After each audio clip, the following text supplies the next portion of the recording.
গল্পের শুরুতেই দেখা যাবে প্রমিতা আর একলব্য রাঙার ঘরে এসছে। রাঙা সেখানে বসেছিল।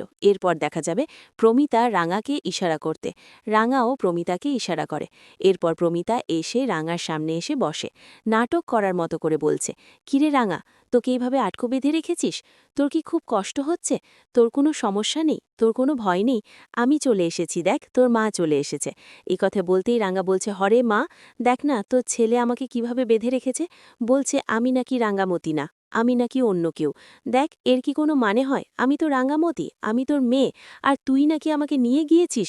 দেখ আমি তো বাড়িতেই ছিলাম, কিন্তু আমার কথা কেউ বিশ্বাসই করছে না। তোর ছেলে আমাকে অবিশ্বাস করছে। আর দেখ না আমাকে কিভাবে বেঁধে রেখেছে। এ কথা বলতেই দেখা যাবে প্রমিতা বলছে, হকু দে তাড়াতাড়ি চাবিটা দে, ওভাবে কেন বেঁধে রেখেছে? এবার হলো তো, প্রমাণ পেলি তো যে এটাই রাঙা। এ কথা বলতে একলব্য কিছুই বলে না।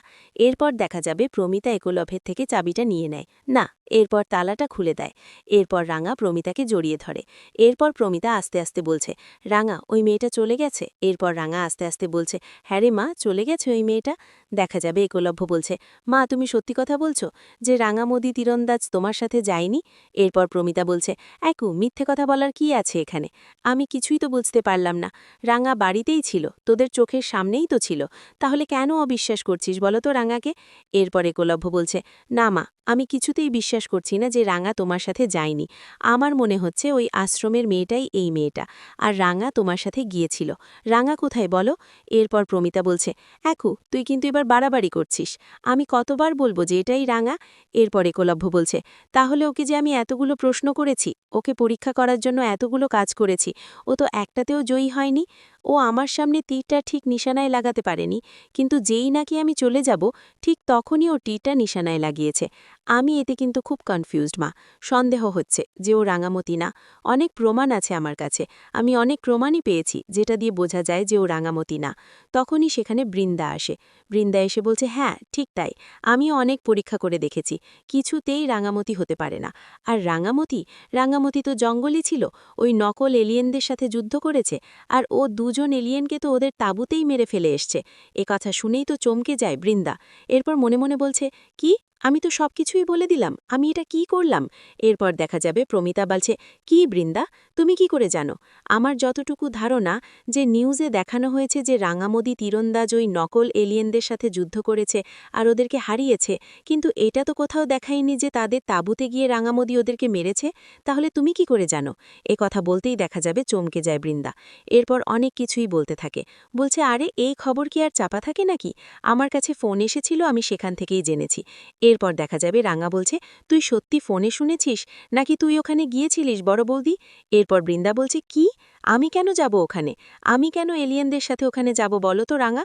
তুই যে কি বলিস না, বরং তুই ওখানে গিয়েছিলিস। এ কথা বলতেই রাঙা বলছে, তুই এত কনফিডেন্স নিয়ে কি করে বললি যে আমি ওখানে গিয়েছি? আমি তো ওখানে যাইনি, আমি তো তোদের সাথেই ছিলাম, আমি বাড়িতে ছিলাম। এরপর সেখানে সবাই চলে আসে। সব্য এসে বলছে, হ্যাঁ আমি তো সেই প্রথম দিন থেকেই বলেছি যে এটাই আমাদের রাঙামতি, কিন্তু কেউ বিশ্বাস করনি। আমি তো দিব্য দৃষ্টি দিয়ে দেখেছি যে এটাই আমাদের রাঙা। এ কথা বলতেই পাঞ্চালি বলছে, আচ্ছা বর্দা তুই একটু চুপ থাকবি? তুই একটু চুপ থাক, এসব নিয়ে আর কথা বলিস না। দেখছিস তো এখানে আমরা সবাই কথা বলছি, খুব দরকারি কথা বলছে, আর তুই এর মধ্যে এসব কিছু বলে দিলি। দেখা যাবে বলছি। শোন, আমার কাছে কি পরীক্ষা চাস তুই অরুণবাবু? তুই যা পরীক্ষা দিবি আমি সবগুলো পরীক্ষা দিতে রাজি আছি। বল তোর কি প্রমাণ চাই? কথা বলতেই দেখা যাবে একলব্য বলছে, কি রাঙ্গা, তুমি তো প্রমাণ দেওয়ার কথা। এতদিন তো না করতে, তুমি বলতে যে তোমাকে আমরা বিশ্বাস করি না, সে কারণে তুমি কোনো প্রমাণই দিবে না, তাহলে এখন কেন বলছো? এরপর দেখা যাবে রাঙ্গা বলছে, তুই আমাকে এত অবিশ্বাস করি সুরনবাবু, আমি আগে জানতাম না। সত্যি তোর উপর একটু অভিমান হয়েছে, সেই কারণেই এগুলো বলেছি, কিন্তু এখন আমার মনে হচ্ছে যে তোর কাছে সব প্রমাণ আমার দেওয়া উচিত। তাহলে তুই মাকে সন্দেহ করছিস সে কথা?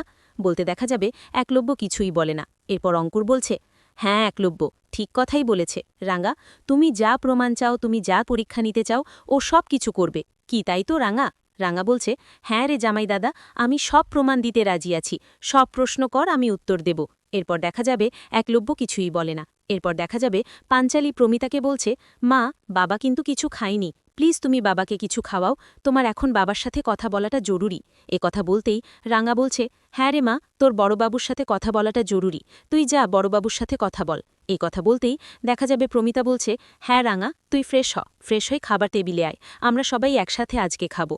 এরপর দেখা যাবে প্রমিতা চলে যায়। ওদিকে দেখা যাবে সার্থকী বলছে, যত সব ঢং।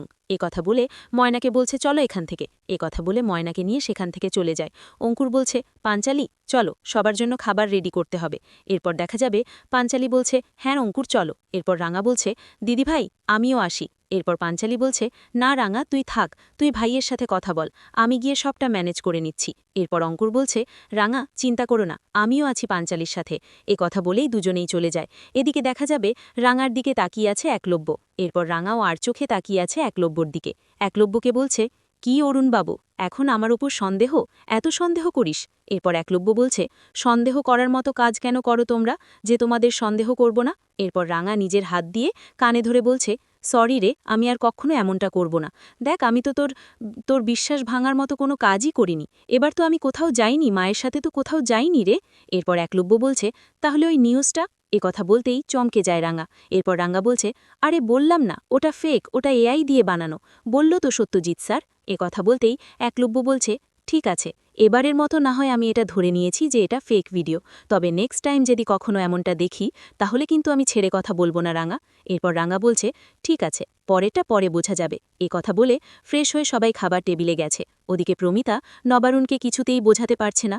নবারুণ বলছে, না তুমি আবারও চলে যাবে।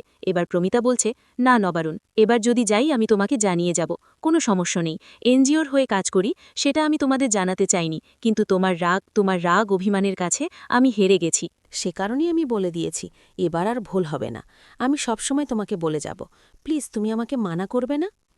বলছি, শোনো প্রমিতা, আমি কি কখনো তোমাকে কোনো কাজে বারণ করেছি বলো? এরপর প্রমিতা বলছে, না। এরপর নবারণ বলছে, তাহলে কেন আমার কাছ থেকে লুকুলে বলো তো? তুমি আমাকে আগে বললেও তো আমি তোমাকে যেতে দিতাম, বরং আমিও তোমার সাথে ওদেরকে সাহায্য করতাম, কিন্তু তুমি আমাকে কিছুই বলনি। এইবার প্রমিতা বলছে, ঠিক আছে নবারণ, আমি তোমাকে আর না জানিয়ে কোথাও যাব না, এবার তো চলো। এরপর নবারণ হাসছে।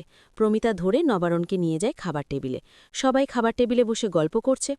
এবার রাঙামতি বলছে, শোন না সবাই, আমরা প্ল্যান তো করছিলাম, যে প্ল্যানে বলা হয়েছিল বড়বাবু আর মায়ের যে বিবাহবার্ষিকী আসছে, তখন কিন্তু আমরা হই হুল্লোড় করে ওটা পালন করব, কি মনে আছে তো? এরপর